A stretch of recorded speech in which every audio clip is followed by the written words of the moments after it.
Chapter 7 of Book 3 of Les Misérables, Volume 4, by Victor Hugo.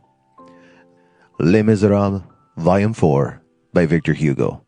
Translated by Isabel Florence Havegood. Book 3, The House in the Rue Plumet. Chapter 7, To one sadness oppose a sadness and a half. All situations have their instincts. Old and eternal Mother Nature warned Jean Valjean in a dim way of the presence of Marius. Jean Valjean shuddered to the very bottom of his soul. Jean Valjean saw nothing, knew nothing, and yet he scanned with obstinate attention the darkness in which he walked, as though he felt on one side of him something in the process of construction, and on the other something which was crumbling away. Marius also warned, and, in accordance with the deep law of God, by that same Mother Nature, did all he could to keep out of sight of the Father. Nevertheless, it came to pass that Jean Valjean sometimes espied him. Marius's manners were no longer in the least natural. He exhibited ambiguous prudence and awkward daring. He no longer came quite close to them as formerly. He seated himself at a distance and pretended to be reading. Why did he pretend that? Formerly, he had come in his old coat. Now he wore his new one every day.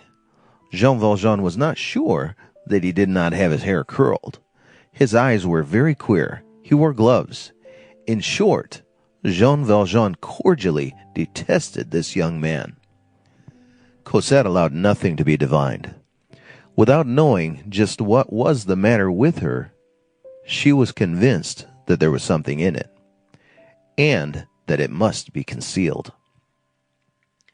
There was a coincidence between the taste for toilette, which had recently come to Cosette, and the habit of new clothes developed by that stranger, which was very repugnant to Jean Valjean. It might be accidental, no doubt, certainly, but it was a menacing accident. He never opened his mouth to Cosette about this stranger. One day, however, he could not refrain from so doing, and with that vague despair which suddenly cast the lead into the depths of its despair, he said to her, "What a very pedantic air that young man has." Cosette, but a year before, only an indifferent little girl, would have replied, "Why, no, he is charming." 10 years later, with the love of Marius in her heart, she would have answered, "A pedant and insufferable to the sight." You are right. At the moment in life, and the heart which she had then attained, she contented herself with replying, with supreme calmness, "That young man," as though she now beheld him for the first time in her life. How stupid I am, thought Jean Valjean. She had not noticed him. It is I who have pointed him out to her. Oh, the simplicity of the old. Oh, the depth of children.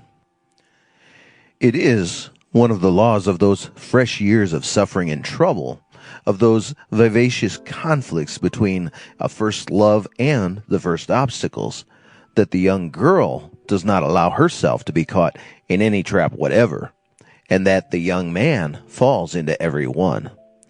Jean Valjean had instituted an undeclared war against Marius, which Marius, with the sublime stupidity of his passion and his age, did not divine. Jean Valjean laid a host of ambushes for him.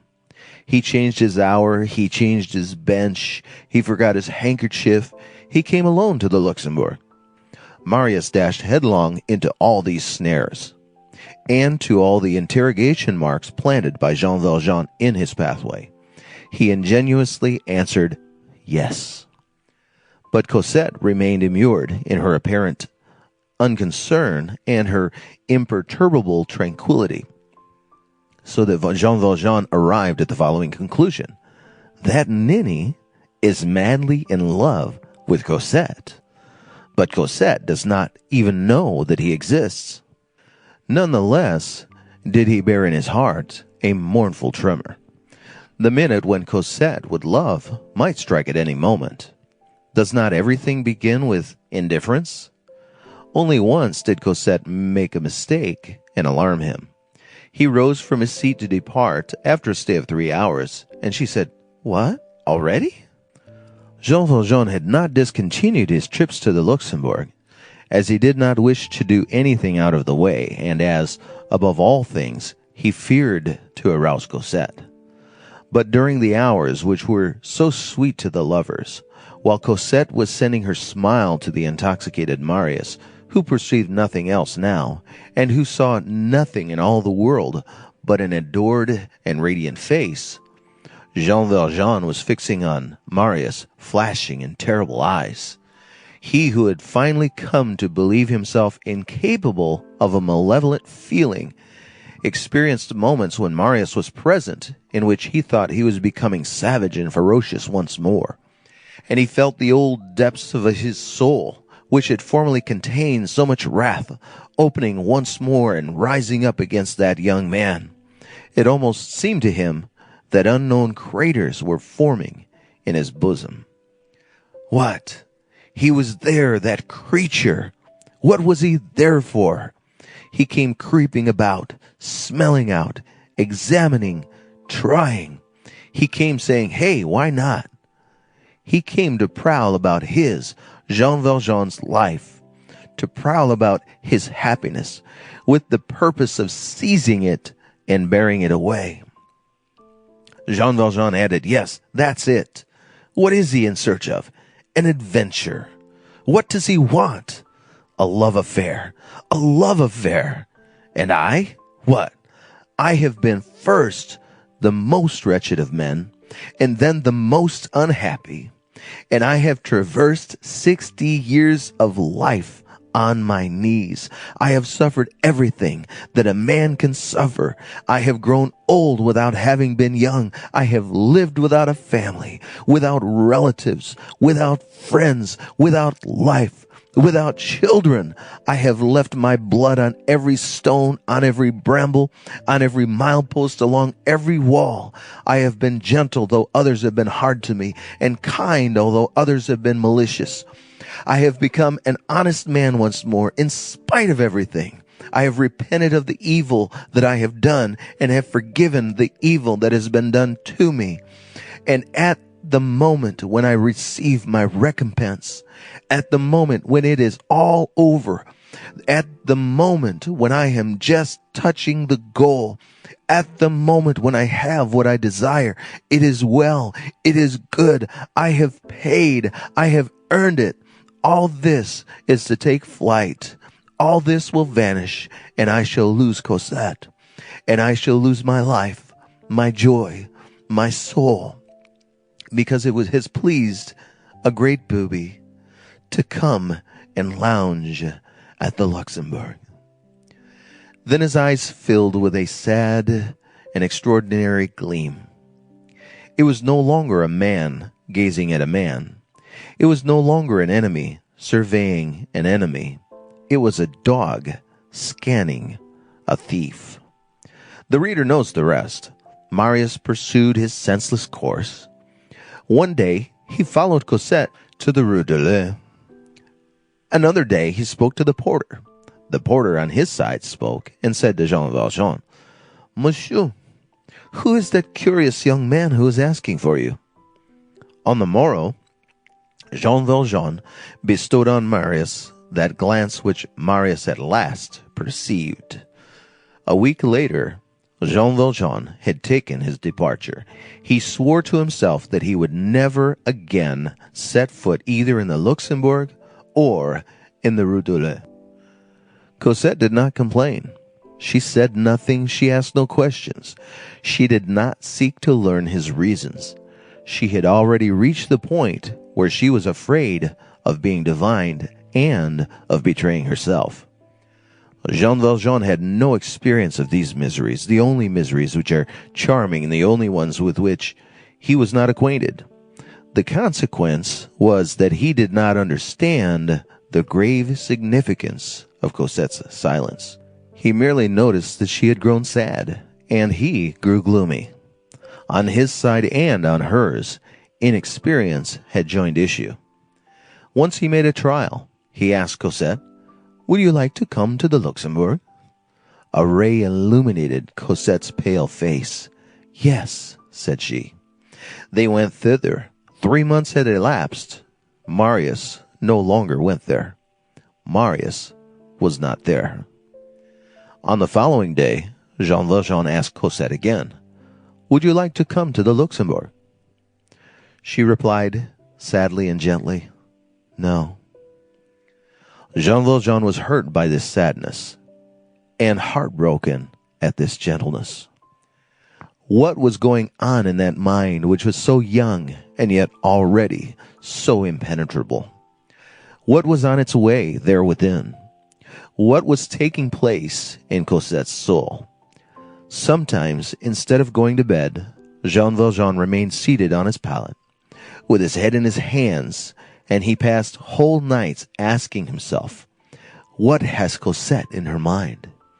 And in thinking of the things that she might be thinking about.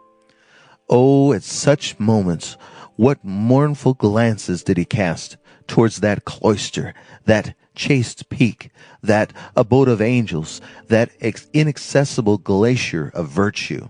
How he contemplated with despairing ecstasy that convent garden, full of ignored flowers and cloistered virgins, where all perfumes and souls mount straight to heaven. How he adored that Eden forever closed against him, whence he had voluntarily and madly emerged. How he regretted his abnegation and his folly in having brought Cosette back into the world, poor hero of sacrifice, seized and hurled to the earth by his very self-devotion. How he said to himself, "What have I done?" However, nothing of all this was perceptible to Cosette. No ill temper, no harshness. His face was always serene and kind. Jean Valjean's manners were more tender and more paternal than ever. If anything could have betrayed his lack of joy, it was his increased suavity. On her side, Cosette languished. She suffered from the absence of Marius, as she had rejoiced in his presence, peculiarly without exactly being conscious of it. When Jean Valjean ceased to take her on their customary strolls, a feminine instinct murmured confusedly at the bottom of her heart that she must not seem to set store on the Luxembourg garden, and that if this proved to be a matter of indifference to her, her father would take her thither once more. But days, weeks, months elapsed. Jean Valjean had tacitly accepted Cosette's tacit consent. She regretted it. It was too late. So Marius had disappeared. All was over. The day on which she returned to the Luxembourg, Marius was no longer there. What was to be done? Should she ever find him again? She felt an anguish at her heart which nothing relieved, and which augmented every day. She no longer knew whether it was winter or summer, whether it was raining or shining, whether the birds were singing, whether it was the season for dahlias or daisies, whether the Luxembourg was now more charming than the Tuileries, whether the linen which the laundress brought home was starched too much or not enough, whether Toussaint had done her marketing well or ill. And she remained dejected, absorbed, attentive to but a single thought, her eyes vague and staring, as when one gazes by night at a black and fathomless spot where an apparition has vanished. However, she did not allow Jean Valjean to perceive anything of this, except her pallor. She still wore her sweet face for him. The pallor sufficed, but too thoroughly, to trouble Jean Valjean. Sometimes he asked her, "What is the matter with you?" She replied, "There is nothing the matter with me." And after a silence, when she divined that he was sad also, she would add, "And you, father, is there anything wrong with you?" "With me? Nothing," said he. These two beings, who had loved each other so exclusively and with so touching an affection, and who had lived so long for each other, now suffered side by side, each on the other's account, without acknowledging it to each other, without anger toward each other, and with a smile. End of Book 3, Chapter 7. Chapter 8 of Book 3 of Les Misérables, Volume 4 by Victor Hugo. Les Misérables, Volume 4 by Victor Hugo, translated by Isabel Florence Hapgood. Book 3, The House in the Rue Plumet. Chapter 8, The Chain Gang. Jean Valjean was the more unhappy of the two. Youth, even in its sorrows, always possesses its own peculiar radiance. At times, Jean Valjean suffered so greatly that he became puerile. It is the property of grief to cause the childish side of man to reappear. He had an inconquerable conviction that Cosette was escaping from him. He would have liked to resist, to retain her, to arouse her enthusiasm by some external and brilliant matter. These ideas, puerile, as we have just said, and at the same time senile, conveyed to him by their very childishness a tolerably just notion of the influence of gold lace on the imaginations of young girls. He once chanced to see a general on horseback in full uniform pass along the street. Comte Coutard, the commandant of Paris. He envied that gilded man. What happiness it would be, he said to himself, if he could put on that suit, which was an incontestable thing, and if Cosette could behold him thus, she would be dazzled. And when he had Cosette on his arm, and passed the gates of the Tuileries, the guard would present arms to him, and that would suffice for Cosette, and would dispel her idea of looking at young men. An unforeseen shock was added to these sad reflections. In the isolated life in which they led, and since they had come to dwell in the Rue Plumet, they had contracted one habit. They sometimes took a pleasure trip to see the sunrise, a mild species of enjoyment which befits those who are entering life and those who are quitting it. For those who love solitude, a walk in the early morning is equivalent to a stroll by night, with the cheerfulness of nature added. The streets are deserted and the birds are singing. Cosette, a bird herself, liked to rise early. These matutinal excursions were planned on the preceding evening. He proposed, and she agreed. It was arranged like a plot. They set out before daybreak, and these trips were so many small delights for Cosette. These innocent eccentricities pleased young people. Jean Valjean's inclination led him, as we have seen, to the least frequented spots, to solitary nooks, to forgotten places. There then existed, in the vicinity of the barriers of Paris, a sort of poor meadows, which were almost confounded with the city, where grew in summer sickly grain, and which in autumn, after the harvest had been gathered, presented the appearance not of having been reaped, but peeled. Jean Valjean loved to haunt these fields. Cosette was not bored there. It meant solitude to him and liberty to her. There she became a little girl once more. She could run and almost play. She took off her hat, laid it on Jean Valjean's knees, and gathered bunches of flowers. She gazed at the butterflies on the flowers, but did not catch them. Gentleness and tenderness are born with love, and the young girl who cherishes within her breast a trembling and fragile ideal has mercy on the wing of a butterfly.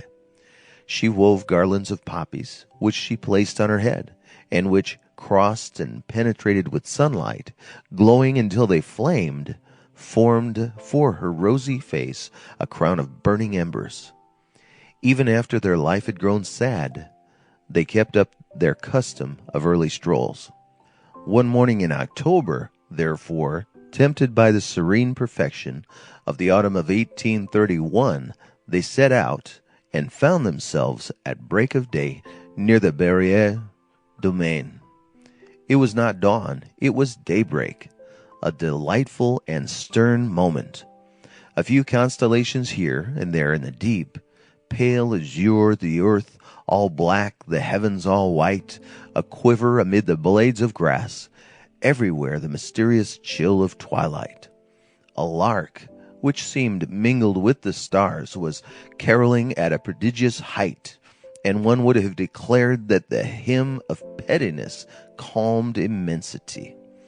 In the east, the Val de Grace projected its dark mass on the clear horizon with the sharpness of steel.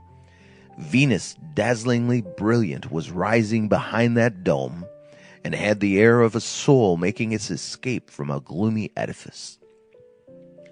All was peace and silence. There was no one on the road. A few stray laborers, of whom they barely caught a glimpse, were on their way to work along the side paths. Jean Valjean was sitting in a crosswalk on some planks deposited at the gate of a timber yard. His face was turned towards the highway, his back towards the light. He had forgotten the sun, which was on the point of rising. He had sunk into one of those profound absorptions in which the mind becomes concentrated, which imprison even the eye, and which are equivalent to four walls. There are meditations, which may be called vertical. When one is at the bottom of them, time is required to return to earth. Jean Valjean had plunged into one of these reveries. He was thinking of Cosette, of the happiness that was possible if nothing came between him and her, of the light with which she filled his life, a light which was but the emanation of her soul. He was almost happy in his reverie. Cosette, who was standing beside him, was gazing at the clouds as they turned rosy. All at once Cosette exclaimed, "Father, I think someone was coming yonder." Jean Valjean raised his eyes. Cosette was right. The causeway, which leads to the ancient Barrière du Maine, is a prolongation, as the reader knows, of the Rue de Sèvres, and is cut at right angles by the inner boulevard. At the elbow of the causeway and the boulevard, at the spot where it branches, they heard a noise which it was difficult to account for at that hour, and a sort of confused pile made its appearance. Some shapeless thing which was coming from the boulevard was turning into the road.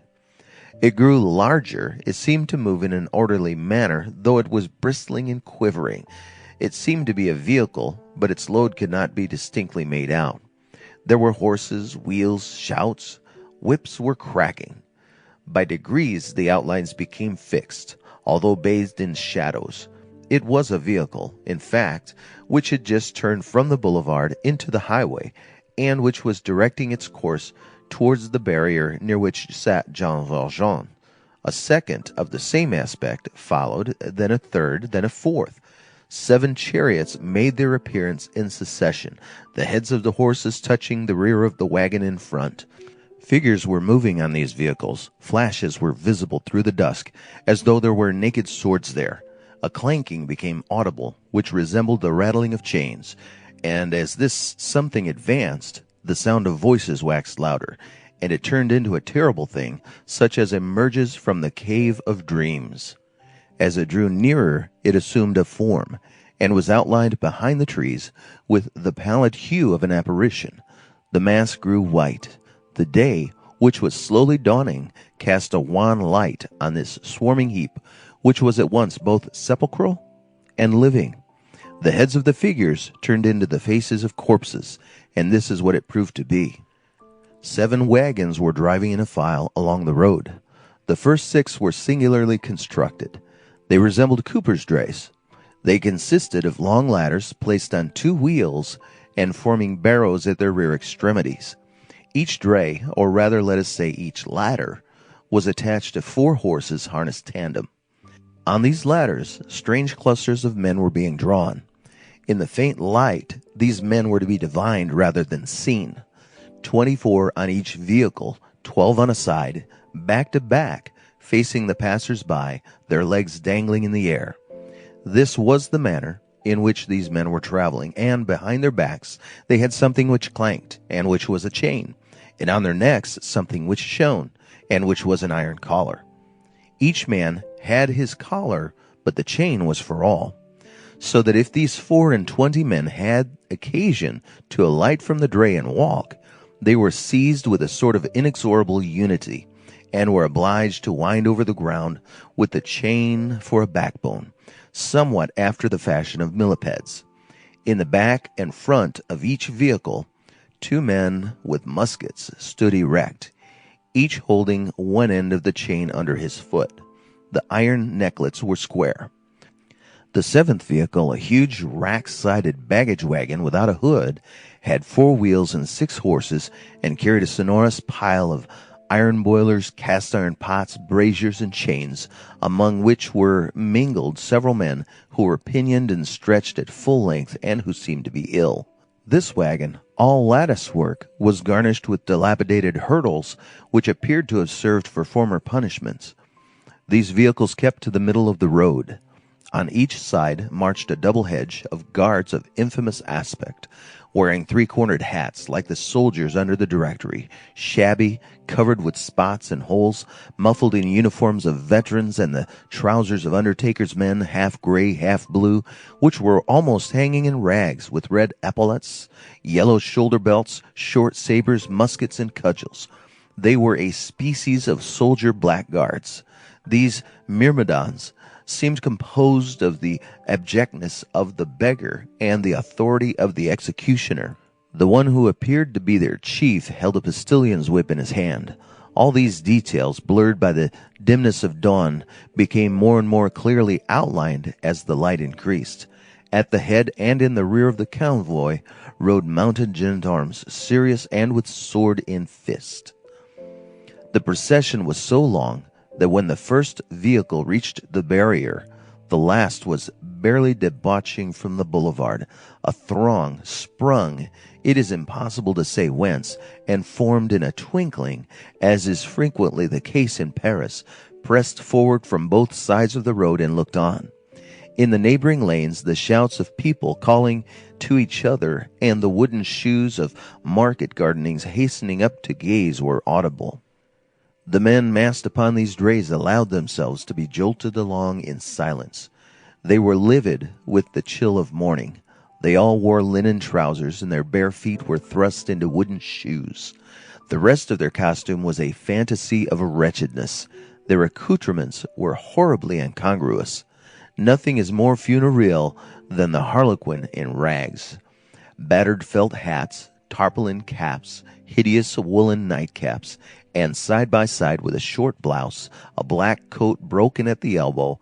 Many wore women's headgear, others had baskets on their heads, hairy breasts were visible, and through the rent in their garments tattooed designs could be descried.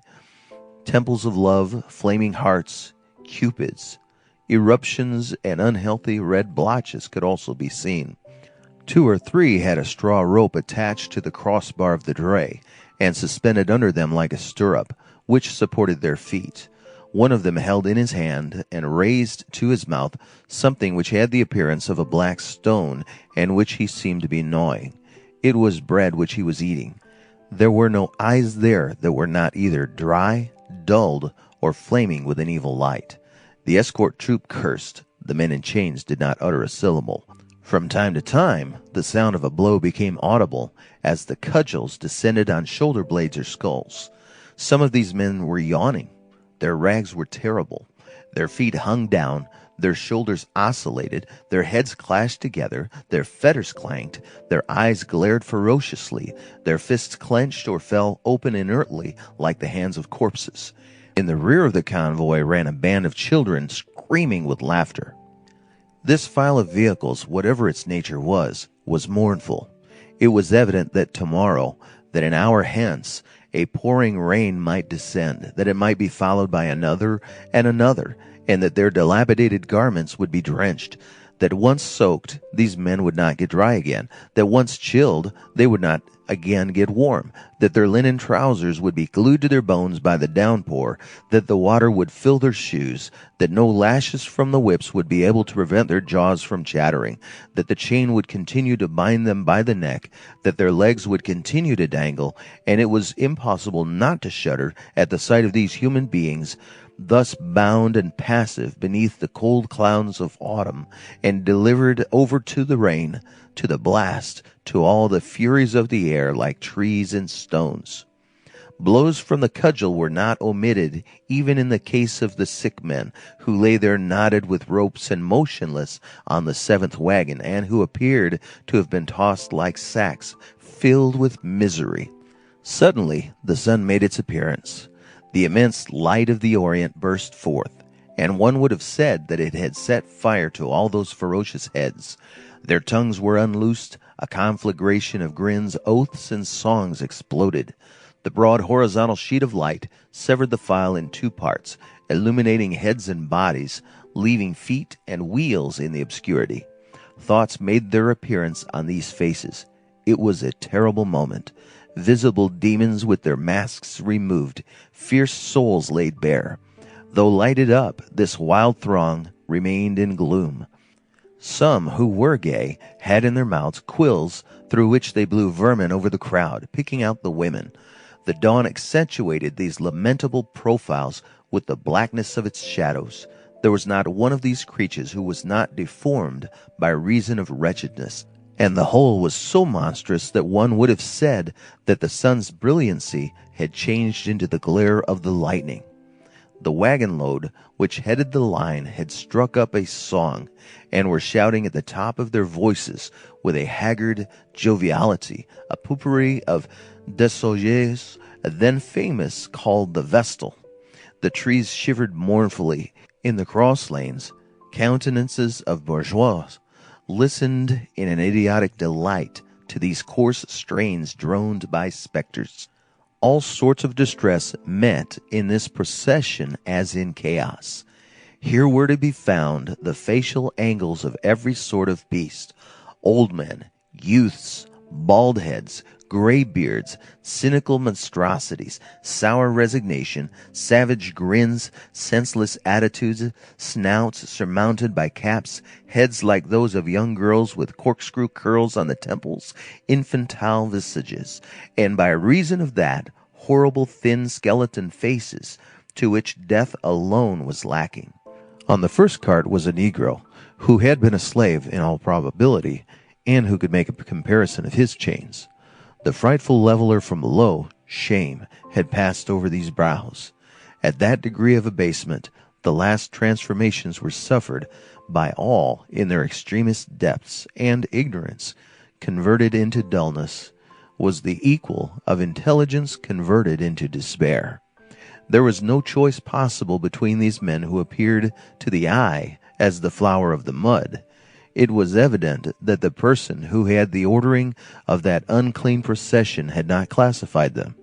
These beings had been fettered and coupled pell-mell, in alphabetical disorder probably, and loaded haphazard on those carts. Nevertheless, horrors, when grouped together, always end by evolving a result. All additions of wretched men give a sum total. Each chain exhaled a common soul, and each dray load has its own physiognomy. By the side of the one where they were singing, there was one where they were howling, a third where they were begging. One could be seen in which they were gnashing their teeth. Another load menaced the spectators. Another blasphemed God. The last was as silent as the tomb. Dante would have thought that he beheld his 7 circles of hell on the march of the damned to their tortures, performed in sinister wise, not on the formidable and flaming chariot of the apocalypse, but what was more mournful than that, on the gibbet cart. One of the guards, who had a hook on the end of his cudgel, made a pretense from time to time of stirring up this mass of human filth. An old woman in the crowd pointed them out to her little boy 5 years old, and said to him, "Rascal, let that be a warning to you." As the songs and blasphemies increased, the man who appeared to be the captain of the escort cracked his whip, and at that signal a fearful dull and blind flogging, which produced the sound of hail, fell upon the 7 dray loads. Many roared and foamed at the mouth, which redoubled the delight of the street urchins who had hastened up, a swarm of flies on these wounds. Jean Valjean's eyes had assumed a frightful expression. They were no longer eyes. They were those deep and glassy objects which replace the glance in the case of certain wretched men, which seem unconscious of reality, and in which flames the reflection of terrors and of catastrophes. He was not looking at a spectacle. He was seeing a vision. He tried to rise, to flee, to make his escape. He could not move his feet. Sometimes the things that you see seize upon you and hold you fast. He remained nailed to the spot, petrified, stupid, asking himself, athwart confused and inexpressible anguish, what this sepulchral persecution signified, and whence had come that pandemonium which was pursuing him. All at once he raised his hand to his brow, a gesture habitual to those whose memory suddenly returns. He remembered that this was, in fact, the usual itinerary, that it was customary to make this detour in order to avoid all possibility of encountering royalty on the road to Fontainebleau, and that 35 years before he had himself passed through that barrier. Cosette was no less terrified, but in a different way. She did not understand. What she beheld did not seem to her to be possible. At length she cried, "Father, what are those men in those carts?" Jean Valjean replied, "Convicts." "Whither are they going?" "To the galleys." At that moment the cudgelling, multiplied by 100 hands, became zealous. Blows with the flat of the sword were mingled with it. It was a perfect storm of whips and clubs. The convicts bent before it. A hideous obedience was evoked by the torture, and all held their peace, darting glances like chained wolves. Cosette trembled in every limb. She resumed, "Father, are they still men?" "Sometimes," answered the unhappy man. It was the chain gang, in fact, which had set out before daybreak from Bicêtre, and had taken the road to Mans, in order to avoid Fontainebleau, where the king then was. This caused the horrible journey to last 3 or 4 days longer, but torture may surely be prolonged with the object of sparing the royal personage a sight of it. Jean Valjean returned home utterly overwhelmed. Such encounters are shocks, and the memory that they leave behind them resembles a thorough shaking up. Nevertheless, Jean Valjean did not observe that, on his way back to the Rue de Balberon with Cosette, the latter was plying him with other questions on the subject of what they had just seen. Perhaps he was too much absorbed in his own dejection to notice her words and reply to them. But when Cosette was leaving him in the evening to betake herself to bed, he heard her say in a low voice, as though talking to herself, "It seems to me that if I were to find one of those men in my pathway, oh my God, I should die merely from the sight of him close at hand." Fortunately, chance ordained that on the morrow of that tragic day there was some official solemnity apropos of I know not what. Fetes in Paris, a review in the Champ de Mars, jousts in the Seine, theatrical performance in the Champs-Élysées, fireworks at the Arc de l'Étoile, illuminations everywhere.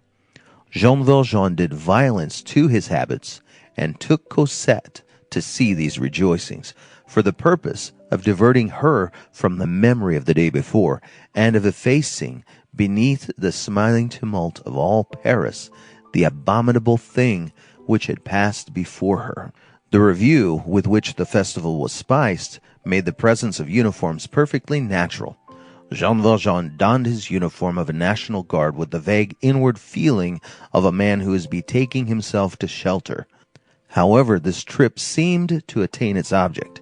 Cosette, who made it her law to please her father, and to whom, moreover, all spectacles were a novelty, accepted this diversion with the light and easy good grace of youth, and did not pout too disdainfully at that flutter of enjoyment called a public fete, so that Jean Valjean was able to believe that he had succeeded, and that no trace of that hideous vision remained. Some days later, one morning when the sun was shining brightly, and they were both on the steps leading to the garden, another infraction of the rules which Jean Valjean seemed to have imposed upon himself, and the custom of remaining in her chamber which melancholy had caused Cosette to adopt, Cosette, in a wrapper, was standing erect in that negligent attire of early morning which envelops young girls in an adorable way, and which produces the effect of a cloud drawn over a star, and, with her head bathed in light, rosy after a good sleep, submitting to the gentle glances of the tender old man, she was picking a daisy to pieces. Cosette did not know the delightful legend, "I love a little, passionately," etc. Who was there who could have taught her? She was handling the flower instinctively, innocently, without a suspicion that to pluck a daisy apart is to do the same by heart. If there were a fourth and smiling grace called melancholy, she would have worn the air of that grace. Jean Valjean was fascinated by the contemplation of those tiny fingers on that flower, and forgetful of everything in the radiance emitted by that child. A red breast was warbling in the thicket on one side. White cloudlets floated across the sky so gaily that one would have said that they had just been set at liberty. Cosette went on, attentively tearing the leaves from her flower. She seemed to be thinking about something, but whatever it was, it must be something charming. All at once she turned her head over her shoulder with the delicate languor of a swan, and she said to Jean Valjean, "Father, what are the galleys like?" End of Book 3, Chapter 8. Book 4 of Les Misérables, Volume 4, by Victor Hugo. Les Misérables, Volume 4, by Victor Hugo. Translated by Isabel Florence Hapgood. Book 4. Succour from below may turn out to be succour from on high. Chapter 1. A wound without, healing within. Thus their life clouded over by degrees. But one diversion, which had formerly been a happiness, remained to them, which was to carry bread to those who were hungry, and clothing to those who were cold. Cosette often accompanied Jean Valjean on these visits to the poor, on which they recovered some remnants of their former free intercourse; and sometimes, when the day had been a good one, and they had assisted many in distress, and cheered and warmed many little children, Cosette was rather merry in the evening. It was at this epoch that they paid their visit to the Jondrette den. On the day following that visit, Jean Valjean made his appearance in the pavilion in the morning, calm as was his wont, but with a large wound on his left arm, which was much inflamed, and very angry, which resembled a burn, and which he explained in some way or other. This wound resulted in his being detained in the house for a month with fever. He would not call in the doctor. When Cosette urged him, "Call the dog doctor," said he. Cosette dressed the wound morning and evening with so divine an air, and such angelic happiness at being of use to him, that Jean Valjean felt all his former joy returning, his fears and anxieties dissipating, and he gazed at Cosette, saying, "Oh, what a kindly wound! Oh, what a great misfortune!" Cosette, on perceiving that her father was ill, had deserted the pavilion and again taken a fancy to the little lodging and the back courtyard. She passed nearly all her days beside Jean Valjean, and read to him the books which he desired. Generally they were books of travel. Jean Valjean was undergoing a new birth. His happiness was reviving in these ineffable rays, the Luxembourg, the prowling young stranger, Cosette's coldness. All these clouds upon his soul were growing dim. He had reached the point where he said to himself, "I imagined all that. I am an old fool." His happiness was so great that the horrible discovery of the Thénardiers made in the Jondrette hovel, unexpected as it was, had, after a fashion, glided over him unnoticed. He had succeeded in making his escape. All trace of him was lost. What more did he care for? He only thought of those wretched beings to pity them. Here they are in prison, and henceforth they'll be incapacitated for doing any harm, he thought. But what a lamentable family in distress! As for the hideous vision of the Barrière du Maine, Cosette had not referred to it again. Sister Saint-Mechtilde had taught Cosette music in the convent. Cosette had the voice of a linnet with a soul, and sometimes in the evening, in the wounded man's humble abode, she warbled melancholy songs which delighted Jean Valjean. Spring came. The garden was so delightful at that season of the year that Jean Valjean said to Cosette, "You never go there. I want you to stroll in it." "As you like, father," said Cosette. And for the sake of obeying her father, she resumed her walks in the garden, generally alone, for, as we have mentioned, Jean Valjean, who was probably afraid of being seen through the fence, hardly ever went there. Jean Valjean's wound had created a diversion. When Cosette saw that her father was suffering less, that he was convalescing, and that he appeared to be happy, she experienced a contentment which she did not even perceive, so gently and naturally had it come. Then, it was in the month of March, the days were growing longer, the winter was departing, the winter always bears away with it a portion of our sadness.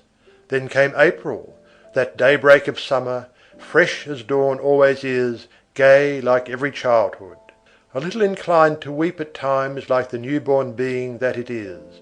In that month, nature has charming gleams which pass from the sky, from the trees, from the meadows and the flowers into the heart of man. Cosette was still too young to escape the penetrating influence of that April joy which bore so strong a resemblance to herself. Insensibly, and without her suspecting the fact, the blackness departed from her spirit. In spring, sad souls grow light, as light falls into cellars at midday. Cosette was no longer sad. However, though this was so, she did not account for it to herself. In the morning, about 10 o'clock, after breakfast, when she had succeeded in enticing her father into the garden for a quarter of an hour, and when she was pacing up and down in the sunlight in front of the steps, supporting his left arm for him, she did not perceive that she laughed every moment, and that she was happy.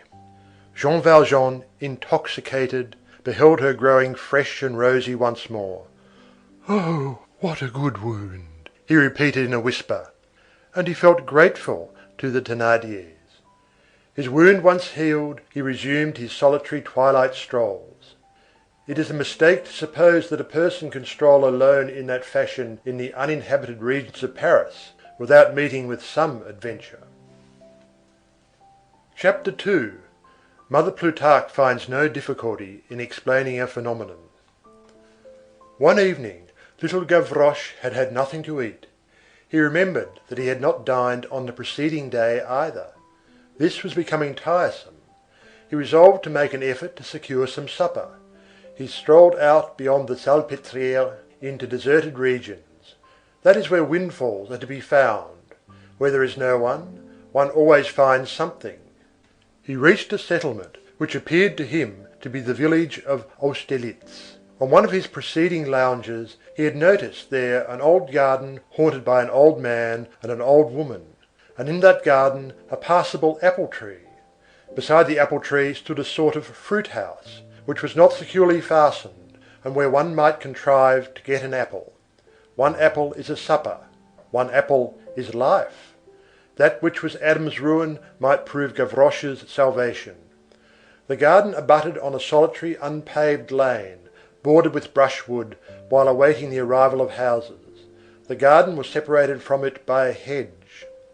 Gavroche directed his steps towards this garden. He found the lane, he recognized the apple tree, he verified the fruit house, he examined the hedge. A hedge means merely one stride. The day was declining. There was not even a cat in the lane. The hour was propitious. Gavroche began the operation of scaling the hedge, then suddenly paused. Someone was talking in the garden. Gavroche peeped through one of the breaks in the hedge. A couple of paces distant, at the foot of the hedge on the other side, exactly at the point where the gap which he was meditating would have been made, there was a sort of recumbent stone which formed a bench, and on this bench was seated the old man of the garden. while the old woman was standing in front of him. The old woman was grumbling. Gavroche, who was not very discreet, listened. "Monsieur Mabeuf," said the old woman. "Mabeuf," thought Gavroche, "that name is a perfect farce." The old man, who was thus addressed, did not stir. The old woman repeated, "Monsieur Mabeuf." The old man, without raising his eyes from the ground, made up his mind to answer, "What is it, Mother Plutarque?" "Mother Plutarque," thought Gavroche, "another farcical name." Mother Plutarque began again, and the old man was forced to accept the conversation. "The landlord is not pleased." "Why?" "We owe 3/4 rent." "In 3 months we shall owe him for 4/4. "He says that he will turn you out to sleep." "I will go." "The greengrocer insists on being paid. She will no longer leave her faggots. What will you warm yourself with this winter? We shall have no wood." "There is the sun." "The butcher refuses to give credit. He will not have us buy any more meat." "That is quite right. I do not digest meat well. It is too heavy." "What shall we have for dinner?" "Bread." "The baker demands a settlement, and says, 'No money, no bread.'" "That is well." "What will you eat?" "We have apples in the apple room." "But, monsieur, we can't live like that without money." "I have none."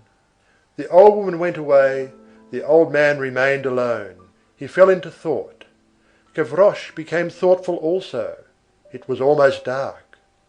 The first result of Gavroche's meditation was, that instead of scaling the hedge, he crouched down under it. The branches stood apart a little at the foot of the thicket. "Come," exclaimed Gavroche mentally, "here's a nook." And he curled up in it. His back was almost in contact with Father Mabeuf's bench. He could hear the octogenarian breathe. Then, by way of dinner, he tried to sleep. It was a cat nap, with one eye open. While he dozed, Gavroche kept on the watch. The twilight pallor of the sky blanched the earth, and the lane formed a livid line between 2 rows of dark bushes.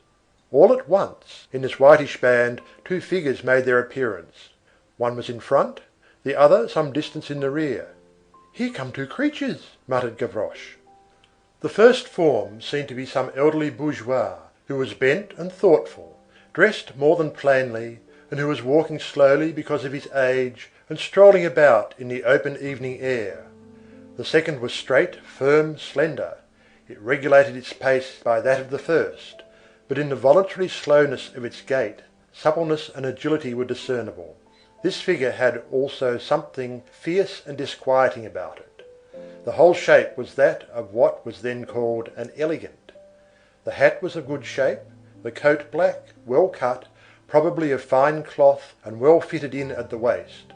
The head was held erect with a sort of robust grace, and beneath the hat the pale profile of a young man could be made out in the dim light.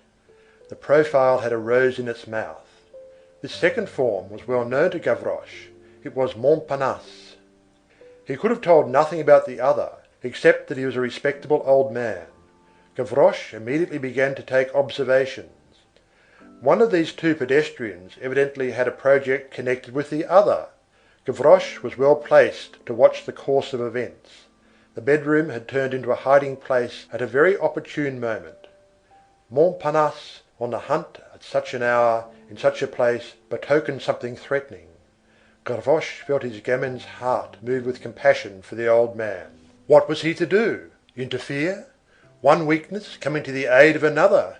It would be merely a laughing matter for Montparnasse. Gavroche did not shut his eyes to the fact that the old man, in the first place, and the child in the second, would make but 2 mouthfuls for that redoubtable ruffian 18 years of age. While Gavroche was deliberating, the attack took place, abruptly and hideously. The attack of the tiger on the wild ass, the attack of the spider on the fly. Montparnasse suddenly tossed away his rose, bounded upon the old man, seized him by the collar, grasped and clung to him, and Gavroche with difficulty restrained a scream. A moment later, one of these men was underneath the other, groaning, struggling, with a knee of marble upon his breast. Only, it was not just what Gavroche had expected. The one who lay on the earth was Montparnasse. The one who was on top was the old man. All this took place a few paces distant from Gavroche. The old man had received the shock, had returned it, and that in such a terrible fashion that in a twinkling the assailant and the assailed had exchanged roles. "Here's a hearty veteran," thought Gavroche. He could not refrain from clapping his hands, but it was applause wasted. It did not reach the combatants, absorbed and deafened as they were, each by the other, as their breath mingled in the struggle. Silence ensued. Montparnasse ceased his struggles. Gavroche indulged in this aside. "Can he be dead?" The good man had not uttered a word, nor given vent to a cry. He rose to his feet, and Gavroche heard him say to Montparnasse, "Get up." Montparnasse rose, but the good man held him fast. Montparnasse's attitude was the humiliated and furious attitude of the wolf who has been caught by a sheep. Gavroche looked on and listened, making an effort to reinforce his eyes with his ears. He was enjoying himself immensely. He was repaid for his conscientious anxiety in the character of a spectator. He was able to catch on the wing a dialogue which borrowed from the darkness an indescribably tragic accent. The good man questioned, Montparnasse replied. "How old are you?" "19." "You are strong and healthy. Why do you not work?" "It bores me." "What is your trade?" "An idler." "Speak seriously. Can nothing be done for you? What would you like to be?" "A thief." A pause ensued. The old man seemed absorbed in profound thought. He stood motionless, and did not relax his hold on Montparnasse. Every moment the vigorous and agile young ruffian indulged in the twitchings of a wild beast caught in a snare. He gave a jerk, tried a crook of the knee, twisted his limbs desperately, and made efforts to escape. The old man did not appear to notice it, and held both his arms with one hand, with the sovereign indifference of absolute force. The old man's reverie lasted for some time, then, looking steadily at Montparnasse, he addressed him in a gentle voice, in the midst of the darkness where they stood, a solemn harangue, of which Gavroche did not lose a single syllable. "My child, you are entering, through indolence, on one of the most laborious of lives. Ah! You declare yourself to be an idler. Prepare to toil. There is a certain formidable machine. Have you seen it? It is the rolling mill. You must be on your guard against it. It is crafty and ferocious. If it catches hold of the skirt of your coat, you'll be drawn in bodily. That machine is laziness. Stop while there is yet time, and save yourself. Otherwise it is all over with you. In a short time you will be among the gearing. Once entangled, hope for nothing more.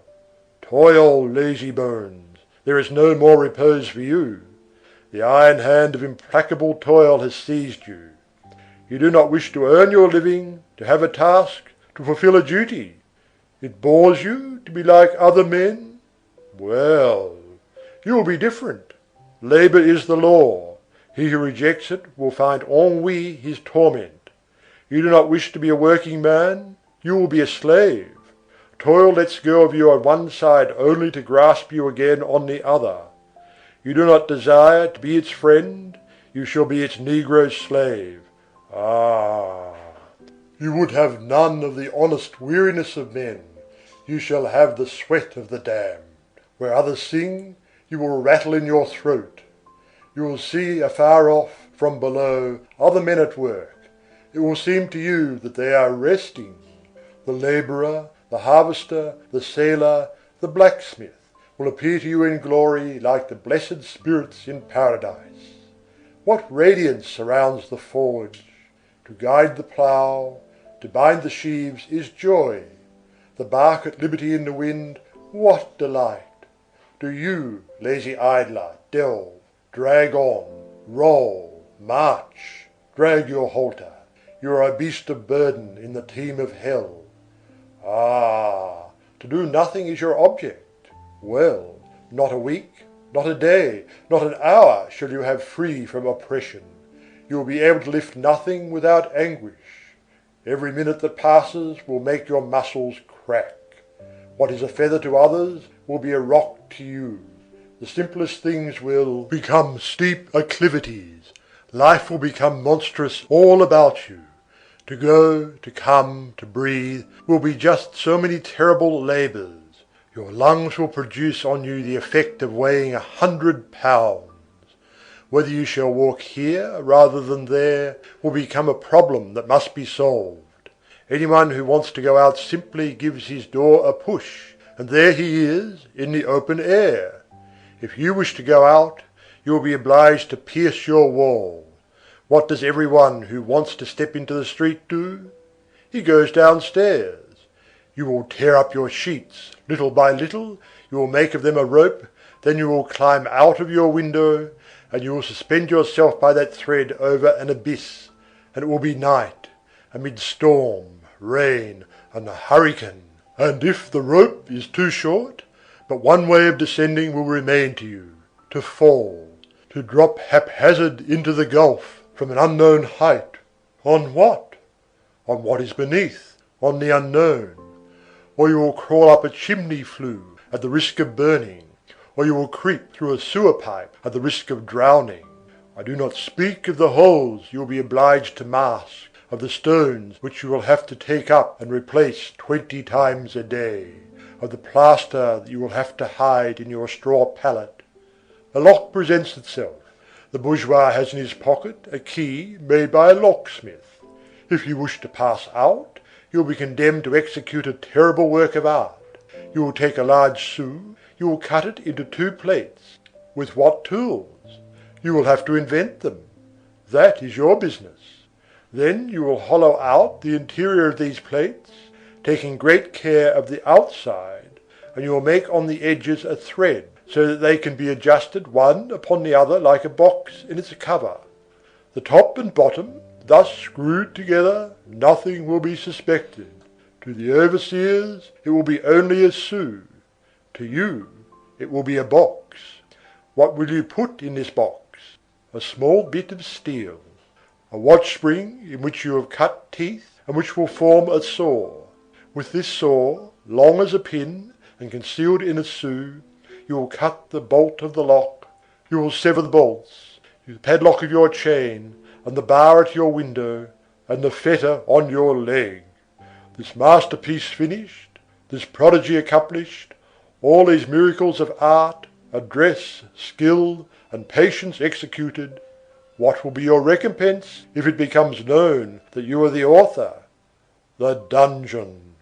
There is your future. What precipices are idleness and pleasure! Do you know that to do nothing is a melancholy resolution? To live in idleness on the property of society? To be useless, that is to say, pernicious? This leads straight to the depth of wretchedness. Woe to the man who desires to be a parasite. He will become vermin. Ah! So it does not please you to work? Ah! You have but one thought, to drink well, to eat well, to sleep well. You will drink water. You will eat black bread. You will sleep on a plank with a fetter whose cold touch you will feel on your flesh all night long, riveted to your limbs. You will break those fetters. You will flee. That is well. You will crawl on your belly through the brushwood, and then you will eat grass like the beasts of the forest. And you will be recaptured. And then you will pass years in a dungeon, riveted to a wall, groping for your jug that you may drink, gnawing at a horrible loaf of darkness which dogs would not touch, eating beans that the worms have eaten before you. You will be a woodlouse in a cellar. Ah, have pity on yourself, you miserable young child, who was sucking at nurse less than 20 years ago, and who have, no doubt, a mother still alive. I conjure you, listen to me, I entreat you. You desire fine black cloth, varnished shoes, to have your hair curled and sweet-smelling oils on your locks, to please low women, to be handsome. You will be shaven clean, and you will wear a red blouse and wooden shoes. You want rings on your fingers. You will have an iron necklet on your neck. If you glance at a woman, you'll receive a blow. and you will enter there at the age of 20, and you will come out at 50. You will enter young, rosy, fresh, with brilliant eyes, and all your white teeth, and your handsome youthful hair. You will come out broken, bent, wrinkled, toothless, horrible, with white locks. Ah, my poor child, you are on the wrong road. Idleness is counselling you badly. The hardest of all work is thieving. Believe me, do not undertake that painful profession of an idle man. It is not comfortable to become a rascal. It is less disagreeable to be an honest man. Now go, and ponder on what I have said to you. By the way, what did you want of me? My purse? Here it is. And the old man, releasing Montparnasse, put his purse into the latter's hand. Montparnasse weighed it for a moment, after which he allowed it to slide gently into the back pocket of his coat, with the same mechanical precaution as though he had stolen it. All this having been said and done, the good man turned his back, and tranquilly resumed his stroll. The blockhead, muttered Montparnasse. Who was this good man? The reader has, no doubt, already divined. Montparnasse watched him with amazement as he disappeared in the dusk. This contemplation was fatal to him. While the old man was walking away, Gavroche drew near. Gavroche had assured himself, with a sidelong glance, that Father Mabeuf was still sitting on his bench, probably sound asleep. Then the gamin emerged from his thicket and began to crawl after Montparnasse in the dark, as the latter stood there motionless. In this manner he came up to Montparnasse without being seen or heard, gently insinuated his hand into the back pocket of that frock coat of fine black cloth, seized the purse, withdrew his hand, and having recourse once more to his crawling, he slipped away like an adder through the shadows. Montparnasse, who had no reason to be on guard, and who was engaged in thought for the first time in his life, perceived nothing. When Gavroche had once more attained the point where Father Mabeuf was, he flung the purse over the hedge, and fled as fast as his legs would carry him. The purse fell on Father Mabeuf's foot. This commotion roused him. He bent over and picked up the purse. He did not understand in the least, and opened it. The purse had two compartments. In one of them there was some small change. In the other lay 6 napoleons. Monsieur Mabeuf, in great alarm, referred the matter to his housekeeper. "That has fallen from heaven," said Mother Plutarque. End of Book 4. Book 5th, Chapter 1 of Les Misérables. Book 5th, the end of which does not resemble the beginning. Chapter 1. Solitude and the Barracks Combined. From Les Misérables by Victor Hugo. Translated by Isabel Florence Hapgood. Cosette's grief, which had been so poignant and lively 4 or 5 months previously, had, without her being conscious of the fact, entered upon its convalescence. Nature, spring, youth, love for her father, the gaiety of the birds and flowers, caused something almost resembling forgetfulness to filter gradually, drop by drop, into that soul which was so virgin and so young. Was the fire wholly extinct there? Or was it merely that layers of ashes had formed? The truth is that she hardly felt the painful and burning spot any longer.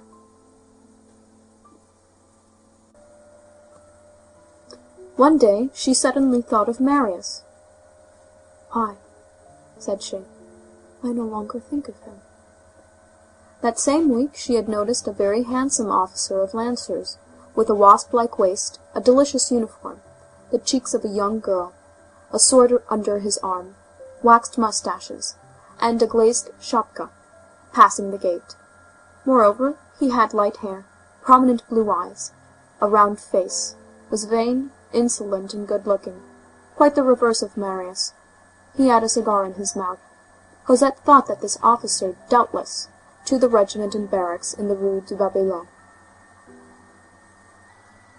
On the following day she saw him pass again. She took note of the hour. From that time forth, was it chance? She saw him pass nearly every day. The officer's comrades perceived that there was, in that badly kept garden, behind that malicious rococo fence, a very pretty creature, who was almost always there, when the handsome lieutenant, who was not unknown to the reader, and whose name was Théodule Gillenormand, passed by. "See here," they said to him. "There's a little creature there who is making eyes at you. Look." "Have I the time," replied the lancer, "to look at all the girls who look at me?"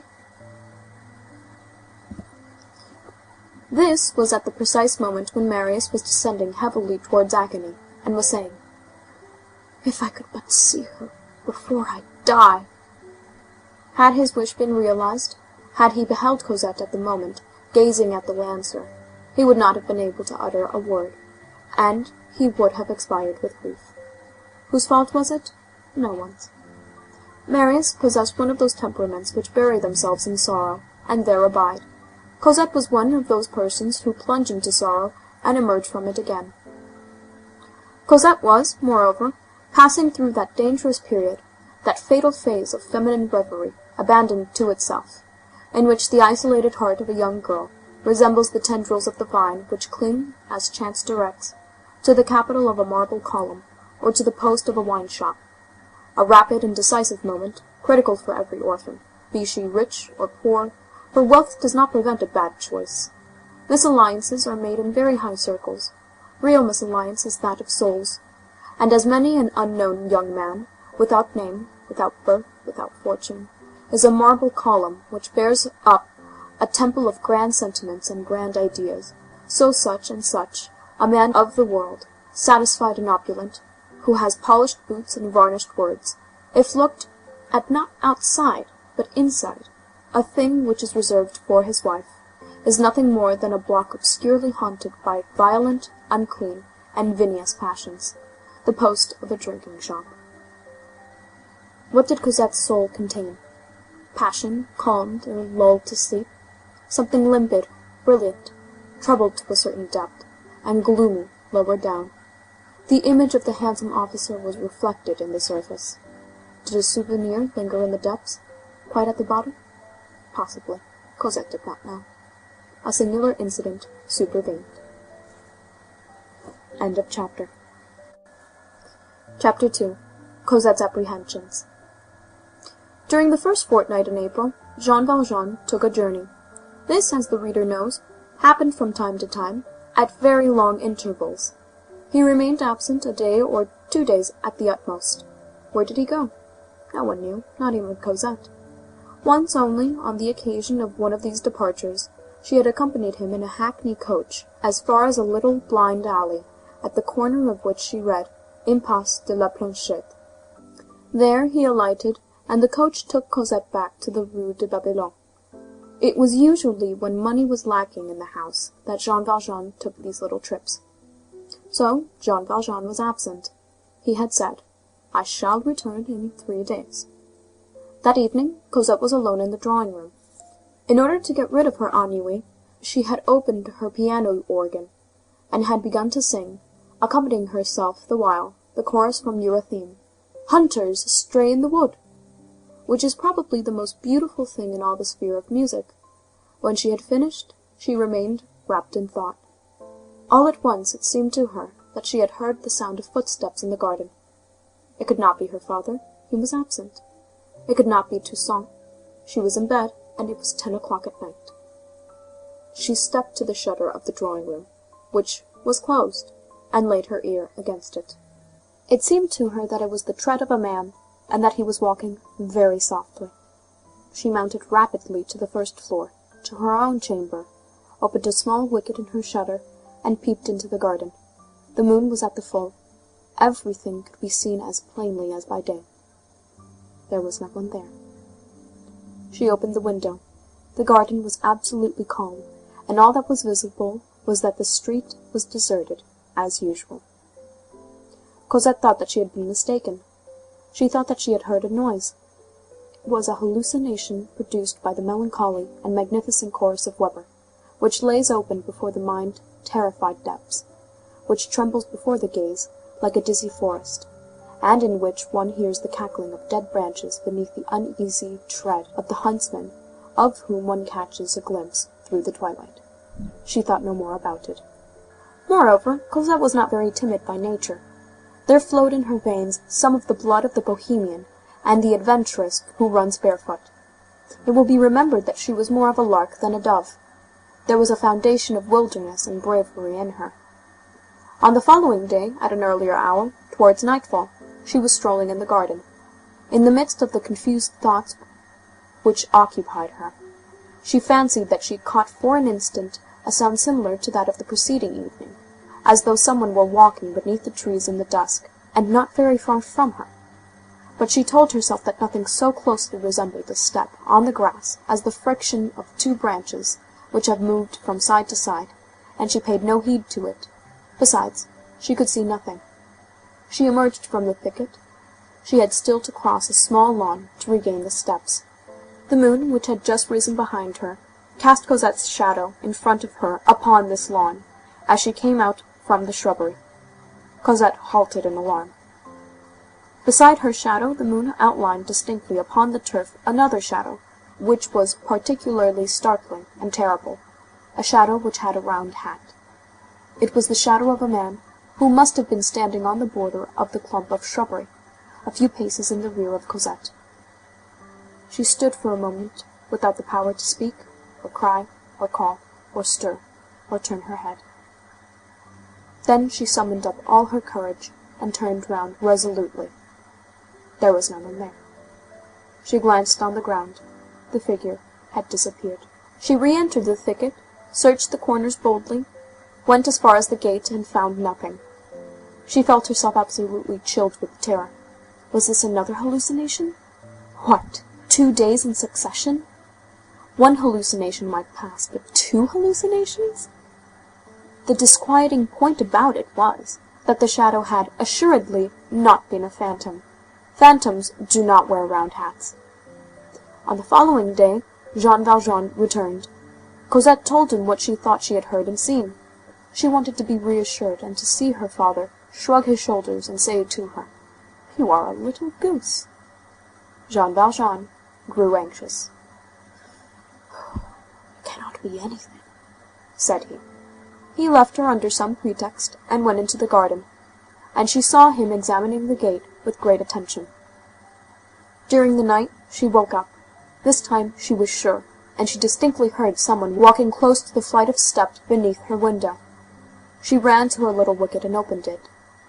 In point of fact, there was a man in the garden, with a large club in his hand. Just as she was about to scream, the moon lighted up the man's profile. It was her father. She returned to her bed, saying to herself, "He is very uneasy." Jean Valjean passed that night, and the 2 succeeding nights in the garden. Cosette saw him through the hole in her shutter. On the 3rd night, the moon was on the wane, and had begun to rise later. At 1 o'clock in the morning, possibly, she had heard a loud burst of laughter, and her father's voice calling her, "Cosette!" She jumped out of bed, threw on her dressing gown, and opened her window. Her father was standing on the grass plot below. "I have waked you for the purpose of reassuring you," said he. "Look, there is your shadow with the round hat." And he pointed out to her on the turf a shadow cast by the moon, and which did indeed bear a considerable resemblance to the spectre of a man wearing a round hat. It was the shadow produced by a chimney pipe of sheet iron, with a hood, which rose above a neighboring roof. Cosette joined in his laughter. All her lugubrious suppositions were allayed, and the next morning, as she was at breakfast with her father, she made merry over the sinister garden, haunted by shadows of iron chimney-pots. Jean Valjean became quite tranquil once more. As for Cosette, she did not pay much attention to the question whether the chimney-pot was really in the direction of the shadow which she had seen, or thought she had seen, and whether the moon had been in the same spot in the sky. She did not question herself as to the peculiarity of a chimney-pot which is afraid of being caught in the act, and which retires when someone looks at its shadow, for the shadow had taken alarm when Cosette had turned round, and Cosette had thought herself very sure of this. Cosette's serenity was fully restored. The proof appeared to her to be complete, and it quite vanished from her mind.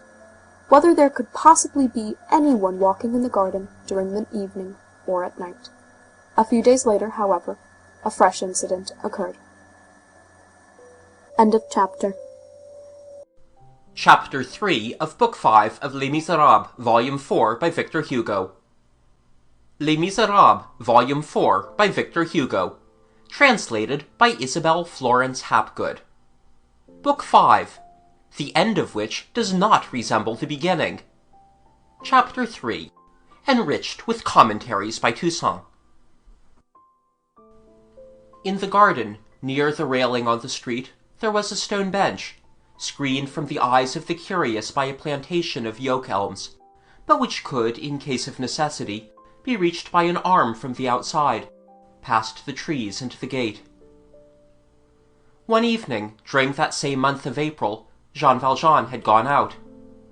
Cosette had seated herself on this bench after sundown.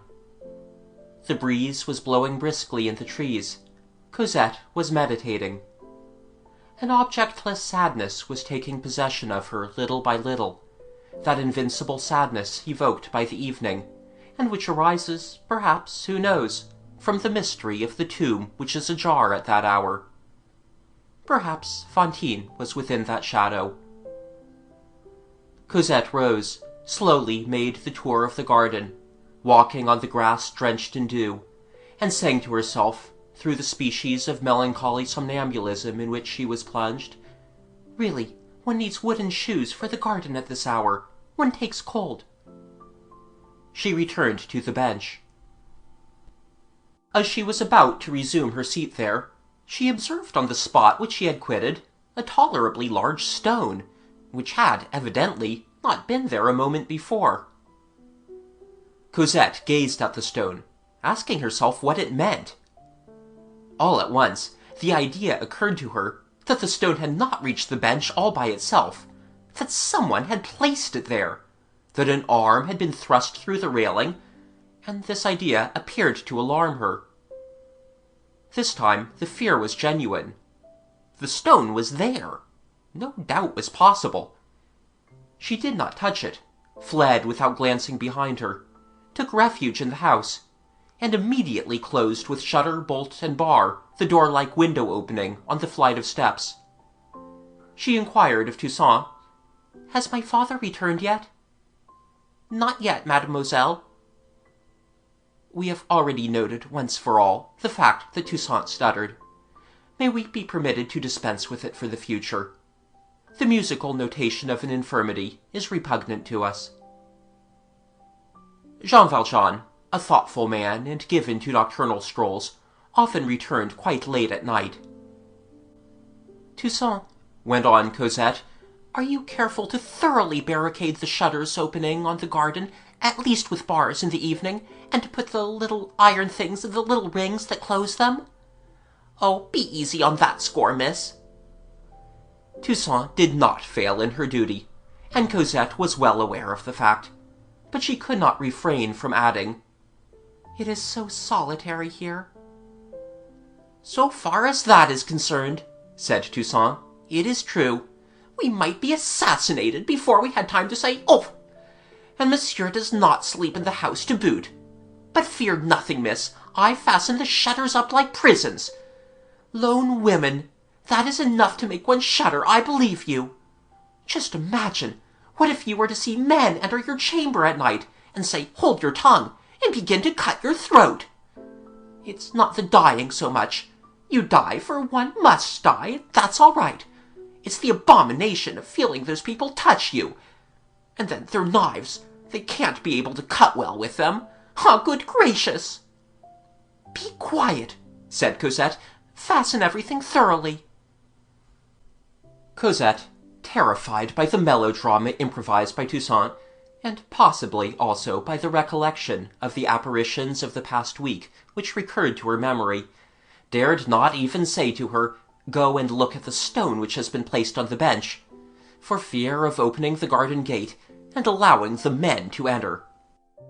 She saw that all the doors and windows were carefully fastened, made Toussaint go all over the house from garret to cellar, locked herself up in her own chamber, bolted her door, looked under her couch, went to bed, and slept badly.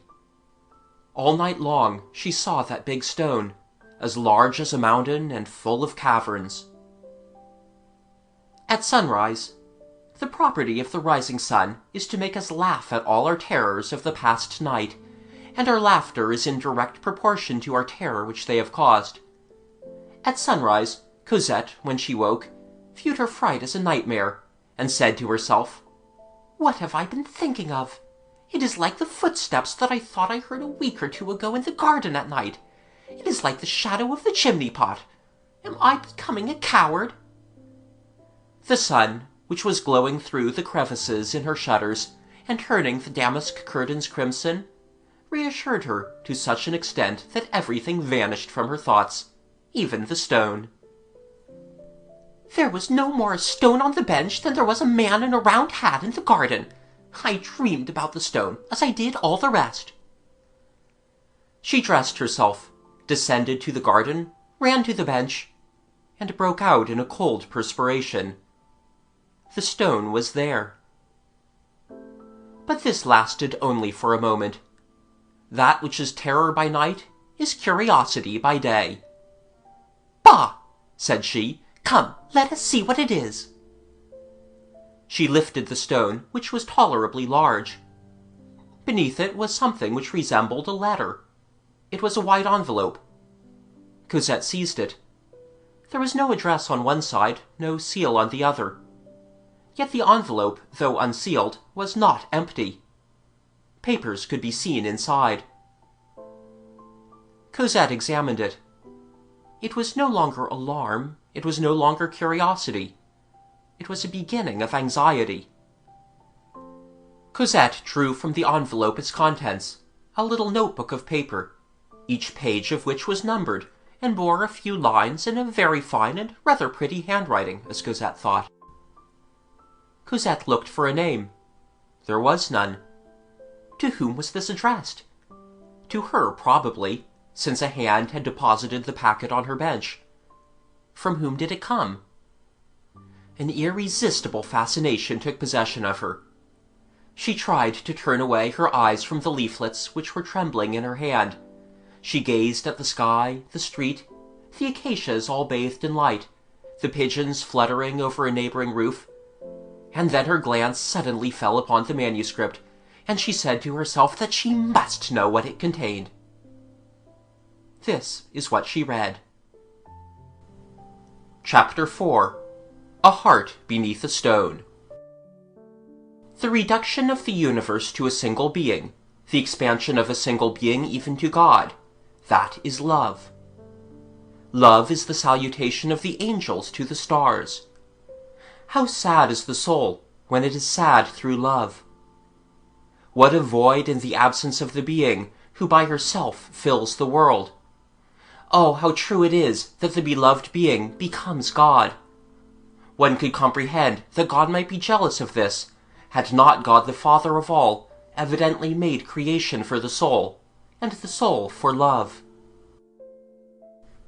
The glimpse of a smile beneath a white crepe bonnet with a lilac curtain is sufficient to cause the soul to enter into the palace of dreams. God is behind everything, but everything hides God. Things are black, creatures are opaque. To love a being is to render that being transparent. Certain thoughts are prayers. There are moments when, whatever the attitude of the body may be, the soul is on its knees. Parted lovers beguile absence by 1,000 chimerical devices, which possess, however, a reality of their own. They are prevented from seeing each other, they cannot write to each other. They discover a multitude of mysterious means to correspond. They send each other the song of the birds, the perfume of the flowers, the smiles of children, the light of the sun, the sighings of the breeze, the rays of stars, all creation. And why not? All the works of God are made to serve love. Love is sufficiently potent to charge all nature with its messages.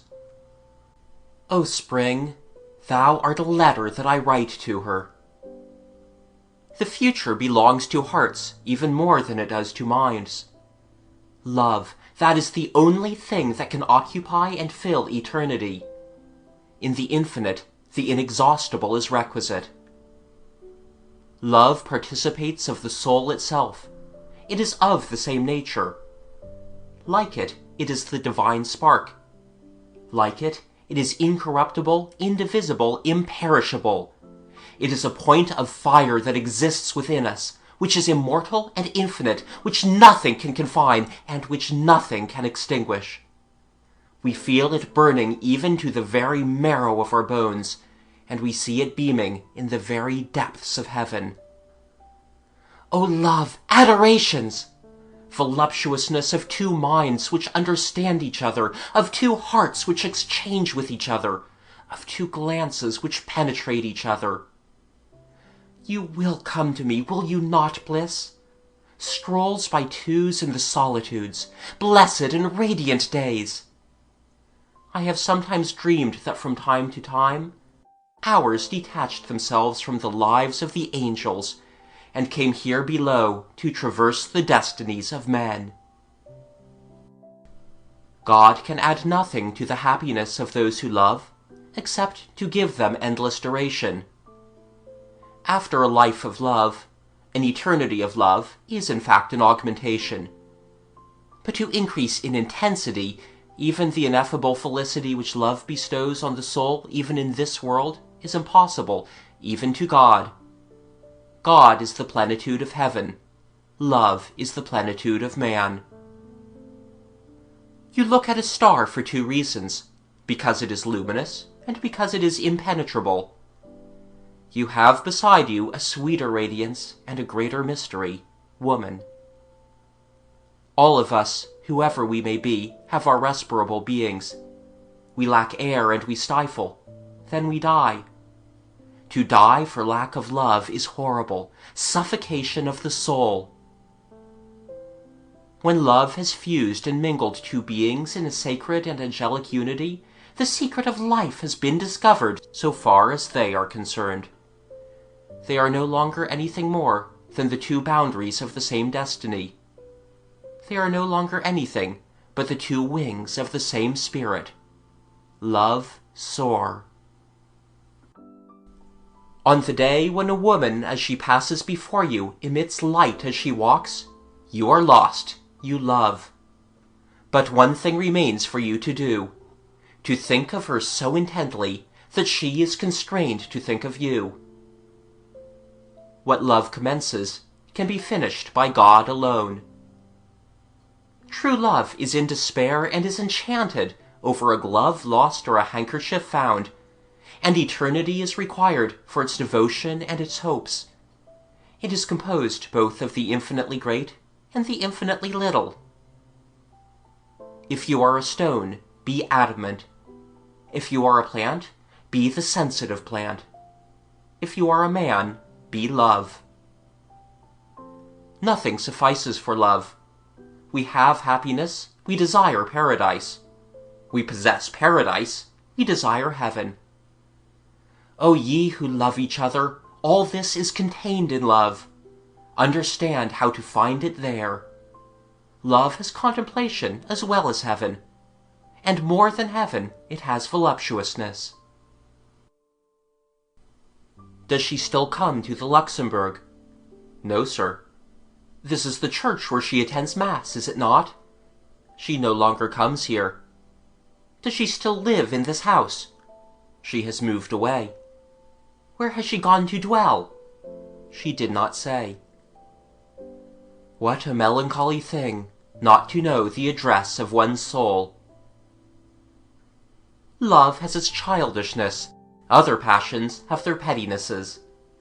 Shame on the passions which belittle man, honor to the one which makes a child of him. There is one strange thing, do you know it? I dwell in the night. There is a being who carried off my sky when she went away. Oh, would that we were lying side by side in the same grave, hand in hand, and from time to time in the darkness, gently caressing a finger. That would suffice for my eternity. Ye who suffer because ye love, love yet more. To die of love is to live in it. Love. A somber and starry transfiguration is mingled with this torture. There is ecstasy in agony. O joy of the birds! It is because they have nests that they sing. Love is a celestial respiration of the air of paradise. Deep hearts, sage minds, take life as God has made it. It is a long trial, an incomprehensible preparation for an unknown destiny. This destiny, the true one, begins for a man with the first step inside the tomb. Then something appears to him, and he begins to distinguish the definitive. The definitive, meditate upon that word. The living perceive the infinite. The definitive permits itself to be seen only by the dead. In the meanwhile, love and suffer, hope and contemplate. Woe, alas, to him who shall have loved only bodies, forms, appearances. Death will deprive him of all. Try to love souls, you will find them again. I encountered in the street a very poor young man who was in love. His hat was old, his coat was worn, his elbows were in holes. Water trickled through his shoes, and the stars through his soul. What a grand thing it is to be loved! What a far grander thing it is to love! The heart becomes heroic by dint of passion. It is no longer composed of anything but what is pure. It no longer rests on anything that is not elevated and great. An unworthy thought can no more germinate in it than a nettle on a glacier. The serene and lofty soul, inaccessible to vulgar passions and emotions, dominating the clouds and the shades of this world, its follies, its lies, its hatreds, its vanities, its miseries, inhabits the blue of heaven, and no longer feels anything but profound and subterranean shocks of destiny, as the crests of mountains feel the shocks of earthquake. If there did not exist someone who loved, the sun would become extinct. End of Book 5, Chapter 4.